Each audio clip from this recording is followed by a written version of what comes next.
गर्मियों की दोपहर थी। बच्चे स्कूल से घर वापस आ रहे थे कि अचानक उनकी नजर एक बड़े से लोहे के गेट पर पड़ी। वो गेट इतना बड़ा था कि उसकी शुरुआत और अंत कहाँ हो रही थी, इसका कोई जवाब ही नहीं दे सकता था। देख रहे हो दोस्तों, ये गेट कितना दराज कद है। हाँ, देख रहे हैं। लेकिन आखिर इस गेट को इस काले पर्दे से क्यों ढका हुआ है? वो नहीं पता। ए चिंटू, ये देख, क्या? यहाँ पर कुछ लिखा है। क्या? अरे पढ़ने तो दे। गांव वालों से दरख्वास्त है कि कृपया इस पर्दे से छेड़खानी न करें।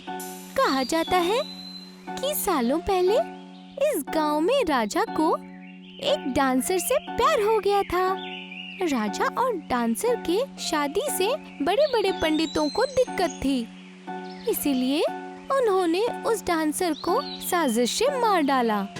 और जब राजा को ये बात पता चली तो उसने खुदकुशी कर ली और अपनी जिंदगी खत्म कर दी। तब से लेकर आज तक राजा की रूह इस गांव पर श्राप की तरह मंडरा रही है। इसीलिए अब इस गांव में कोई नहीं रहता। कृपया आप भी इसकी शांति को खराब ना करें। ओह, तो इस पर्दे के पीछे एक गांव है और वो राजा की रूह है। हे भगवान, मुझे तो डर लग रहा है। हमें यहाँ से चलना चाहिए। अरे यार रवि, तू चुप हो जा। वैसे दोस्तों, मेरे दिमाग में एक आइडिया आया है। क्या? मुझे नहीं लगता कि यहाँ बादशाह की रूह है। क्यों ना हम इस गेट को पार करके उस ओर चले जाएं? क्या पता हमें कोई खजाना मिल जाए। खजाना? अरे तू पागल हो गया है। अरे हमें घर चुपचाप जाना चाहिए। अरे लेकिन रवि सही कह रहा है, हमें यहाँ से निकलना चाहिए। काले पर्दे के पीछे का राज क्या था, ये बच्चों को पता चल चुका था और वो घर लौट चुके थे। लेकिन चिंटू को राजा की कहानी कुछ हजम नहीं हुई थी। उसे रह रहकर लग रहा था कि उस पर्दे के पीछे जो गांव है, वहाँ जरूर कुछ ऐसा है जिसे सबसे छिपाया जा रहा है। लेकिन अकेला चिंटू क्या ही कर सकता था। उसने उस गांव की बात अपने दिमाग से निकाल दी और दूसरे दिन से चुपचाप अपने दोस्तों के साथ स्कूल जाने लगा। एक दिन चिंटू अपने पापा के साथ बाहर गया था और उन्हें वापस आते आते बहुत देर हो चुकी थी। अब्बू, मुझे बहुत नींद आ रही है। क्या मैं सो जाऊं? हाँ बेटा, सो जाओ। हम जैसे ही घर पहुंचेंगे मैं तुम्हें उठा दूंगा। पापा की बात सुनकर चिंटू चुपचाप गाड़ी में सो गया। बहुत वक्त बाद अचानक चिंटू के चेहरे पर कुछ रोशनी आ गिरी और उसकी नींद टूट गई। वो रोशनी आखिर कहाँ से आ रही थी, ये देखने के लिए चिंटू ने बाहर देखा तो वो हैरान रह गया। चिंटू ने देखा कि कुछ लोग खुफिया कपड़ों में उस पर्दे के पीछे वाले गांव में घुस रहे थे। चिंटू की नींद उड़ गई थी। जिस बात को उसने पीछे छोड़ा था वो फिर उसके दिमाग में घूमने लगा था। आखिर उस गांव में ऐसा कौन सा राज छुपा था? दूसरे दिन चिंटू ने सारी बातें अपने दोस्तों को बता दी। क्या कुछ लोग रात में उस कस्बे में घुस रहे थे? हाँ, मैंने अपनी आंखों से उन्हें देखा। मतलब वो कहानी झूठी थी? बिल्कुल।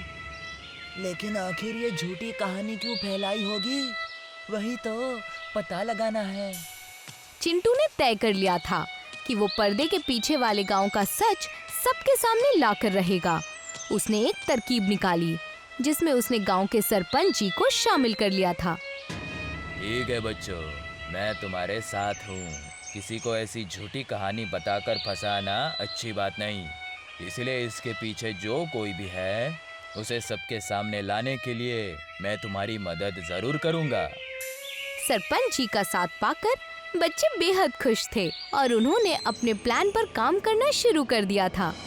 एक रात चिंटू नींद में बड़बड़ाने लगा। तुम आजाद हो, तुम आजाद हो। चिंटू को इस हालत में देखकर उसके घर वाले परेशान हो गए। अरे, ये बच्चे को क्या हो रहा है? चिंटू, चिंटू! माँ के लाखों बार आवाज लगाने पर भी चिंटू ने आंखें नहीं खोली। इसलिए चिंटू की माँ ने उसके चेहरे पर पानी की कुछ बूंदें छिड़की और चिंटू हड़बड़ाते हुए नींद से उठ गया। अम्मी, अम्मी। अरे मेरे बच्चा, क्या हुआ तुझे? तू ठीक तो है ना? अम्मी, मुझे बहुत बुरा ख्वाब आया। बुरा ख्वाब? क्या था उस बुरे ख्वाब में? अब्बू, मैंने ख्वाब में देखा कि एक बादशाह था जो रो रहा था। फिर मैं उसके पास चला गया और उससे पूछने लगा कि बात क्या है। फिर उसने क्या जवाब दिया? उसने जवाब दिया कि उससे गलती हुई। जिस लड़की से वो मोहब्बत करता था, उसे मारने वालों से उसने बदला ले लिया है। अरे, ये तो उस पर्दे वाले कस्बे की कहानी है। हाँ, लेकिन जब राजा का बदला पूरा हो चुका है तो वो रो क्यों रहा था? क्योंकि उसने कहा कि सालों बीत गए, लेकिन वो आज भी उसी हवेली में भटक रहा है, जिसकी खौफ की वजह से लोगों ने उस कस्बे को पूरा खाली कर दिया। अब वो कस्बा पूरा बंजर हो चुका है। ये तो बहुत बुरा हुआ। लेकिन बेहतर बात यह है कि वो इस साल देवी की महापूजा के बाद यहाँ से चला जाएगा। क्या सच में? हाँ अम्मी, वो कस्बा अब आजाद होने वाला है। चिंटू की बात सुनकर उसके घर वाले खुश हो गए और चिंटू के ख्वाब की बात पूरे गांव में फैल गई। इसका नतीजा था कि लोगों में बातचीत बढ़ गई। इतने सालों बाद आखिर सबको उस पर्दे के पीछे क्या है वो देखने को मिलने वाला है। दूसरे दिन गांव में देवी की महापूजा की वजह से चहल पहल बढ़ गई थी। लोग खुशी से झूम रहे थे। आखिरकार महापूजा शुरू हुई और सारे लोग उसमें उत्साह से शामिल हो गए। उसी बीच चिंटू, तुम्हारे सपने के नाटक वाली बात तो काम कर गई। हाँ ना, पूरे कस्बे को श्राप से आजादी मिल जाएगी, सब आजाद होंगे। यही बातें चल रही हैं। यही तो चाहिए था हमें। अब बस पूजा मुकम्मल होने का वक्त है।